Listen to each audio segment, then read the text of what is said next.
Hello everyone, welcome back to another new mini blog. তো দেখো আজকে ছিল দোল। তো আমি সকাল সকাল দেখো এখানে রেডি হয়ে গেছি। তো এখানে আমি নিয়ে একটুখানি স্টাইলিং করছিলাম, মানে ফটো তুলছিলাম। তারপরেই দেখো এখানে আমাদের বাড়িতে দোলের পুজো হয়, দোল পূর্ণিমার। তো সেখানেই দেখো পুজোতে বসে গেছে জেঠু। তারপরে আমরা একটু সবার সাথে দোল খেলে নিয়েছি। সোনা, তারপর আমাদের বাড়ির ফ্যামিলি, মানে দাদা বৌদিরা সবাই ছিল। আমার দিদিভাইরা সেদিন ছিল না, কারণ ওরা একটু ঘুরতে গেছিলো।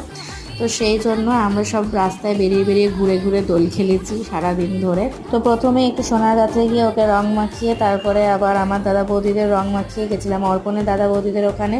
তো ভিডিও করা হয়নি, তাই ছোটো ছোটো করে ফটো তুলে দিয়েছি আমি। আর ফাইনালি আমার দেখো এই অবস্থা, অর্পণদের পাড়াতেও আমি গিয়েছিলাম। তো এখানে দেখো আজকে দোল পূর্ণিমার ভোগ উপলক্ষে মানে এখানে খিচুড়ি, বাঁধাকপি ভাজা, চাটনি, পায়েস করা হয়েছিল। আর এখন দেখো আমি আর অর্পণ খেয়ে নিচ্ছি। তোমাদের কেমন লাগলো ব্লগটা জানিয়ে, ভালো লাগলে লাইক শেয়ার সাবস্ক্রাইব করে দিও। টাটা।